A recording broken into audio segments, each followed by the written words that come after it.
live stream. My name is Matthew, and we're back doing another, live stream. So it's been a little while since we last did a live commentary on TABAGS, to be precise, mainly specifically season 23. And effectively, we're going to be pretty much just commentating on the episode, giving you some trivia, as well as some interesting facts about the characters as we go along. So for this episode, we're doing season 23, episode 4, which is Venus Fly Away, which is a pun on Venus Fly Trap, Venus Fly Away. You get it. Anyway, so this is going to be one of 2 remaining episodes we have. Also, I do apologize if I sound a little less energetic than usual. I am a bit under the weather right now, just because, oh boy, I didn't get a good sleep last night. But we'll get there. It's all part of the process anyway. So for this, we're just going to be kind of winging it. So on 3, we're going to get this started. In a 3, a 2, a 1. Let's kind of turn it up to a comfortable volume.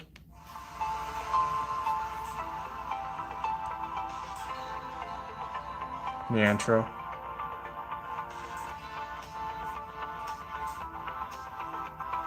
I still love this music all these years later.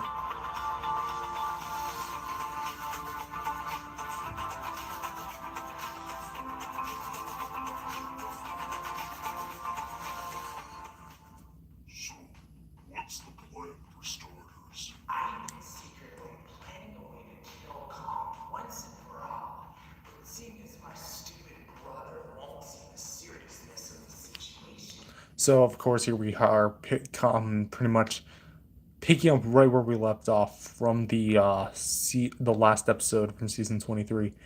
This, interestingly enough, I'm trying to think here. The set here looks different from when it first appeared because it was actually my couch. Yeah, interesting. We'll have to add a way to kill Godzilla into it. Hurts me to say that in all sincerity, but he put this on himself. So, what was your plan to kill Kong originally then? Well, you see, he's nothing without his axe, right? The problem is that he keeps it on his person every day, all the time, and that axe can do some crazy stuff. Not only can it absorb any sort of energy-based attacks from our species, like the atomic breath, nuclear pulse, and even negate the effects of radiation poisoning, it can also cut through Gojira's hiding with a hot knife and butter. And this is some pretty thick, dense butter we have to cut through. To be fair, it is made from... Hello in chat. That is a very long handle. Exactly. That's just it. Once cut into our bodies, it also prevents us from healing our wound. So as long as the axe blade is still large. So here they do know a bit more about the Gojira specimens here because they recognize that they are part of the Gojira family, more or less filius, but you understand. Whoa, these look cool. Thank you. These are like figures that you make like little skits with them. I actually have them like to the left of me. None of them are really in arm's reach because one of them's tucked away in like between 2 Godzillas and the other one's like back beneath. I actually got a new shelf which I got to do something with, but I got some new figures, so. So, my goal is to try to separate Kong's axe and Kong himself permanently, either by breaking it or hiding it in a place that's impossible for him to reach. You mean like... a mountain? No, Kong can climb mountains. We need to blindside Kong and get him away from that axe. Otherwise, he can really do some damage to the both of us. Well, you do realize that I have an impermeable shield that not even ghidorah can break through, right? Wait, really? I didn't know that. Tell me more. Yeah, it turns out that after my fight against Gigantus, I gained some of his powers by pure accident. And now, I can summon a whole shield with no physical being that can bypass it. What the hell? I don't even understand. So of course the impenetrable shield, which should be like around here, doesn't really work on other Gojiras, and I guess they found out Found that out the hard way. How is that even possible? It seems like it only works on anything that's not a gojira. You came to that conclusion with just your vine and a rock. Wow, you're smart. Yes, precisely. Though this is just a theory. I think that anyone who's related to our kind can bypass that shield of yours. I mean, if Kong ever finds out about that, he can easily use that axe blade to cut right in your skin, regardless if you have that shield being there or not. But it can't do anything on its own. Exactly. Kong can't do anything without that axe. Bottom line, if he sees that we're both teaming up, he has a way of at least hurting us or stopping us dead in our tracks. But once again, if we separate Kong from his axe, boom, Kong isn't the problem anymore. But what about Godzilla? He's literally related to the both of us. That's where Godzilla comes in. See, much like Kong's axe, Godzilla's dorsal blades can absorb, negate, and harness any sort of power we can do too. The thing here is that Godzilla hasn't actually figured that out yet. Wait, seriously? How? How has he figured that out yet? He's been The question is, how did Biolante figure that out? around for millions of years. You'd think he'd figure that out by now. I know, I'm shocked too. But the reason why I think he hasn't figured that out by now is that he hasn't had a purpose to use his spines like that. Remember, I've been watching him for years, always studying Godzilla and his friends, including that little angry bird. But still, I've seen him use just about every ability in the book of his, except energy absorption from his spines. So, the idea is that we give Godzilla a reason to use his back spines for energy absorption. He could easily use that just to his own advantage and blast it right back at us. That's the thing. My idea is to send enough energy his way that will cause him to go in a total meltdown and blow himself up. It would send nuclear energy all over the world's surface, enough to energize us and give us a large majority of it, powering it up and becoming new rulers of Earth, as well as fueling our planet life around the world, allowing it to become a planet utopia just as we planned. So fast, so sudden, and we barely have to do anything aside from killing our biggest rivals. Well, you know, I do like the sound of that, actually. What I could do is hit Godzilla's back with an atomic beam so strong, it sends that much energy his way. The only issue I take with it is, what about the other monsters? They might absorb some of the nuclear energy and become superpowered because of it, too. Remember, we would be smack dab right in the middle, or close to the middle at the very least, of said blast. We would basically get first dibs on all of the energy they released.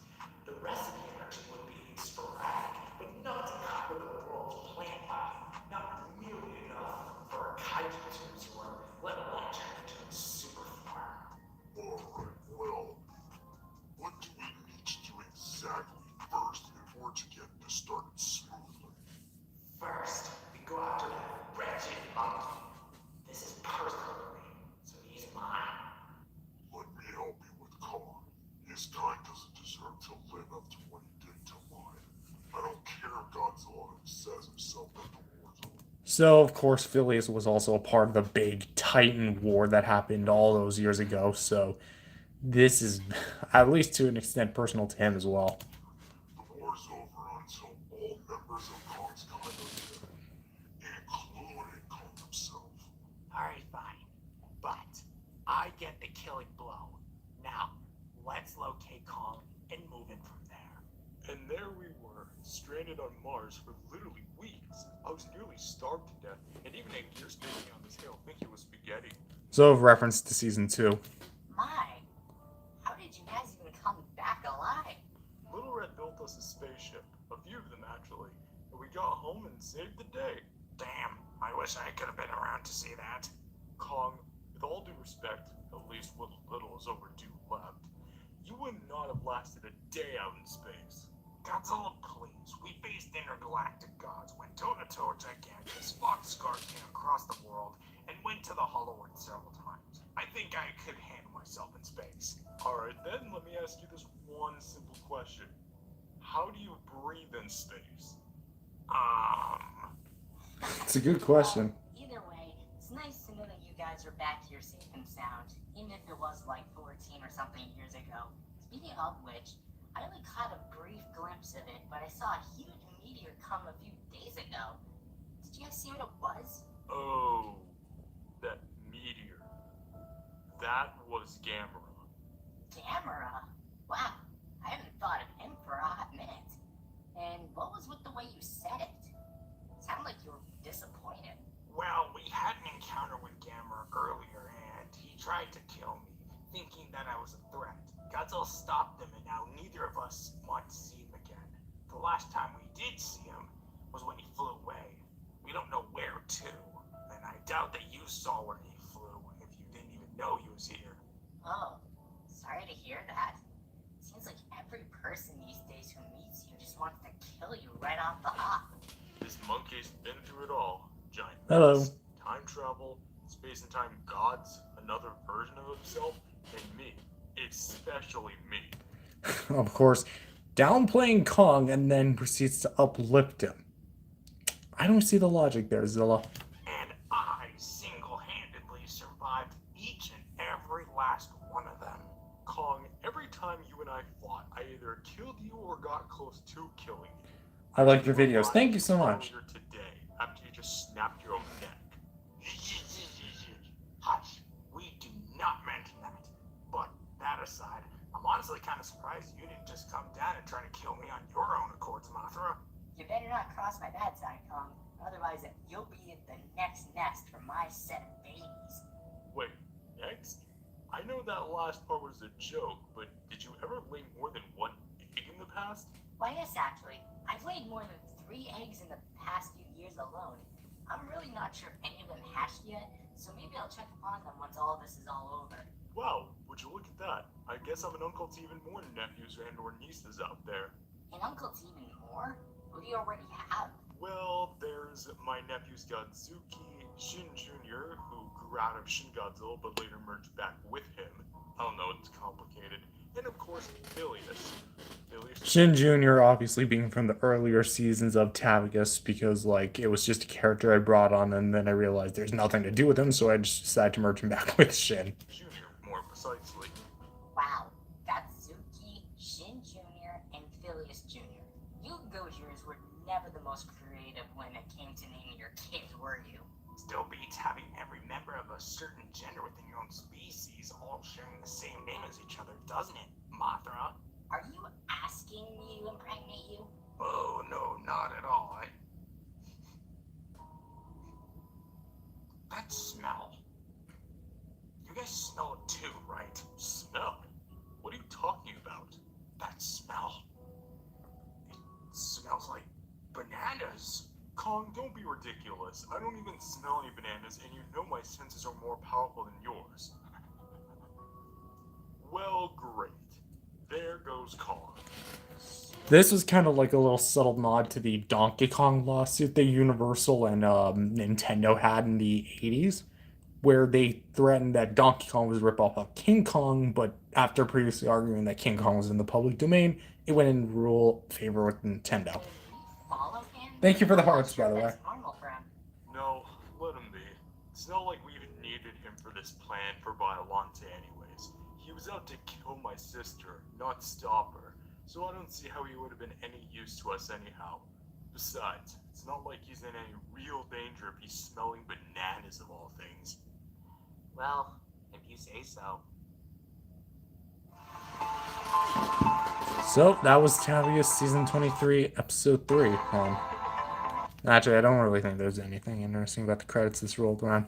Anyways, that's going to have to about do it for this episode. I do so hope you guys enjoyed. I want to again thank you guys for all the support and love. I'll see you guys next time. Peace out, everyone.